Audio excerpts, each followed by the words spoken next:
Саламатсыздар, урматтуу калайык, урматтуу журт.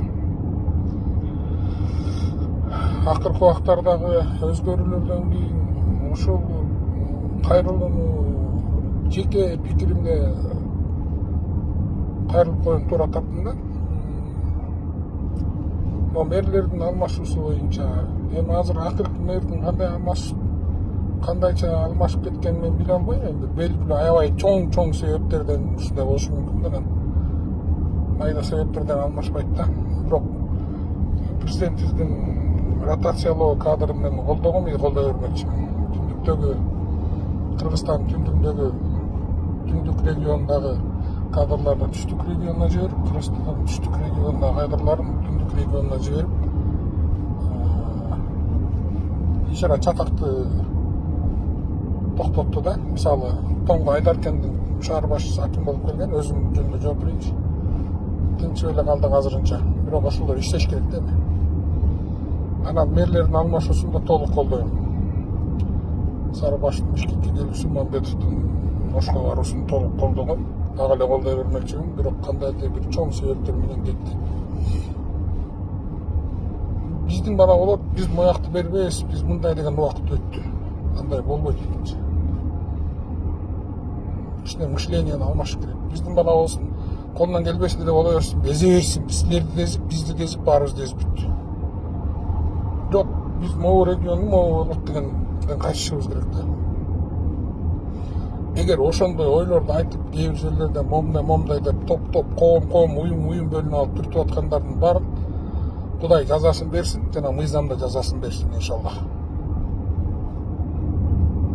Же өзлөрүнө жок, же элге жок, ушинтип атып бүт чатактын баарын чыгармай болсундар ушуларчы. Же айткан сөздөрүнө турбайт, момент келгенде булардын куйругун түйүп жоголот. Ачыгын айтып коебуз, көргөнбүз мунун баарын. Андан кийинкиси таң калам да, элдин баарында мамлекеттик кызматка чуркап, мэр болом деп жанталашат. Өтө кыйын бул. Уйку жок. Уйкудан качышың керек, эл менен кошо күйүшүң керек, эл менен кошо жанталашышың керек. Чоң болгону эле жыргап атат деп ойлоп атасыңар. Камчы кыдыршай чаңда отурат. Кай жерден кашактасаң алып барып калмайт. Кай жерден сугун ийсең, кай жерден жеп ийсең. Оңой нерсе эмес да. Элдин акчасы, элдин ар биринин тыйыны бул дүйнөдөн Садыр Нуркожоевич менен Камчыбек Кыдыршаев, Куран Ниязбековдор сурайт, тигил дүйнөдөн Аллах сурайт азыркы убакта. Эми буларды да мен жетекчи болом деп эле жанталаша бербеш керек да. Колуңан келбесе болбой эле койгула да, колдон келгенин кылыш керек да.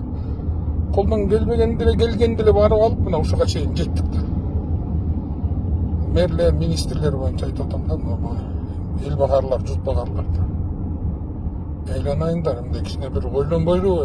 Азыркы бир күнүбүз канча эмне деген гана нерселер калып калдымы уректе. Шаардачы.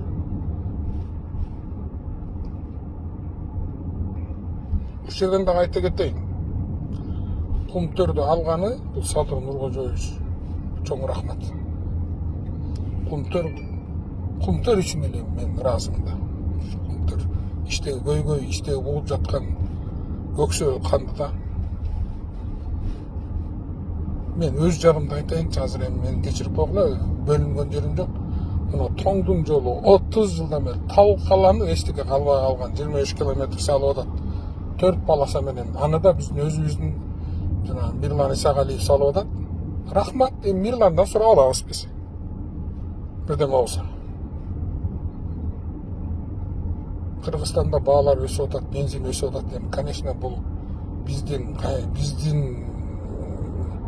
күчүбүз жетпей турган себептер менен Россиянын да дүйнөгө өсүп атат, ар жактан келе турган, бирок жолдорун издешибиз керек. Бийлик толук орношуш үчүн парламенттик шайлоону аман эсен өткөрүп алышыбыз керек. Ушуну толугу менен орнойт. Азыр бул парламентти тааныбаган кыргыздар бар да, кыргызстандыктар. 4 мыйзамды, өтө маанилүү мыйзамды парламент карабайдыга кээ бир популист депутаттардын айынан кыйратып салгансып, өмүрү эч жерде иштеген эмес.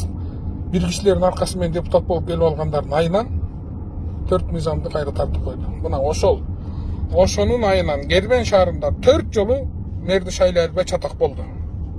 4 жолу мэр шайлай. Бул кантип өнүгүү болот, кантип өсүү болот? Азырынча демократияны ойнобой кое турбайлыбы, кичине мындай өсүп өнүгүп алып, бир жерге иреттеп коюп алып ойнобойлу. Бат-баттан мыйзамдарды кабыл алып берип койсоңор, монтип 3 шаар, 4 мэр болбойт, алмашынбайт эле да. Бишкекте дагы, Кербенде дагы, баардык жерде ушундай. Мен губернатор болуп жүргөндө деле кээ бир айыл өкмөттөр акимди да укпайт, губернаторду да укпайт. Биз адамбыз, укпайсыңбы, анда мына деп анан губернатор менен акимди ал айыл өкмөттүн башчысын укпайт. Ошону тирешип атып, элде жардам жок. Акимди да премьер-министр шайлайт, губернатор да премьер-министр шайлаган назначить этчү. Бирин-бири укпайт кээ бир жерде. Сен кыйыз, мен деле алып шайлайт, мен деле шайлайт. Ушул вертикаль властты куруп албайлы биринчи. Садыр Нуркожоевич туура эле алып кирген кээ бир нерселерди. Министрлерчи көлөкөсүнөн коркуп кол койбой отурат кээ бир нерселерди. Эртең менен тиги камайт, бу камайт. Көп өлкөдө ушундай, Турцияда мисалы ушундай, министрлерди президенттин уруксаты жок, генеральный прокурордун уруксаты жок, камай албайт эч ким. Ошондо өзүнө өзү ишенип турат. Балакет жегенсип жеп ийсем айла жок, ал башка.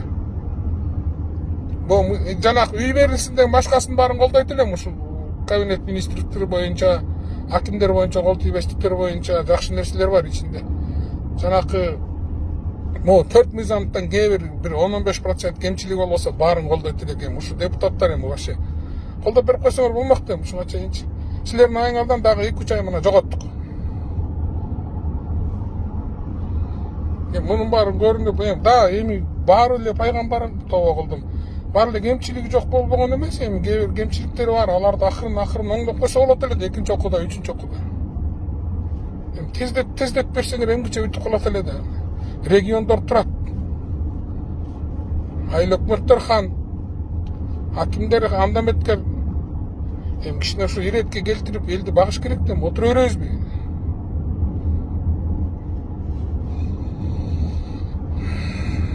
Анан бул регионализм деген токтотуш керек дейм. Калп айткан менен эмне? Саяк коому, солто коому, сарбагыш коому, моңолдор коому, ана коому, бу коому, тиги коому, бу коому деп атып эле биздин баланы койду. Же ал балаңар алып келген балаңар бокко жарабайт, кечирип койгула. Мен баардыгыбызды айтып атам да, өзүбүзгө самокритиканы айтып атам. Алып келсеңер нормальный балаңарды алып келбейсиңерби кичинечи? Уят кылбаган, урушпаган, сөкпөгөн, жебеген, жутпаган. Ички күйгөндөн айтып келсеңер да мен сиздерден кечирим сурайм, урматтуу калайык. Ушуну токтотуш керек да.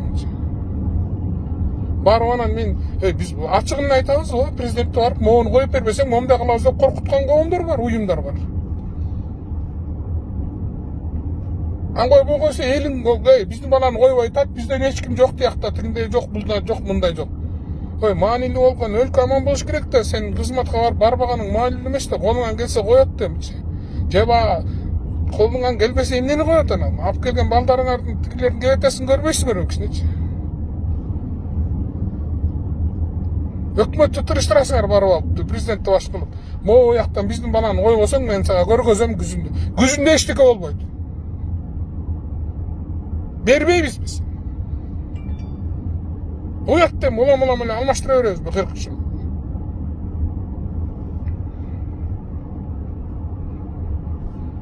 Анан тигини койбосоң тигир болот, муну болбосоң мен минтем, тигинтем. Андай болбойт да, урматтуу калай. Улам берет, мына кайсы акыбалга келди. Ошон үчүн сиздерден өтүнөм, суранабыз. Урматтуу аксакалдар, кичине аксакал катары болгула дейм, урматтуу коомдор, уюмдар. Кичине электен өткөрүп, тазалыгын көрүп, өзүңөр карабасаңар да, районный Google'дан карап, районный, областной ККМдан сурап койсоңор, могу бала тазабы деп берерден бирдечи. Рахмат.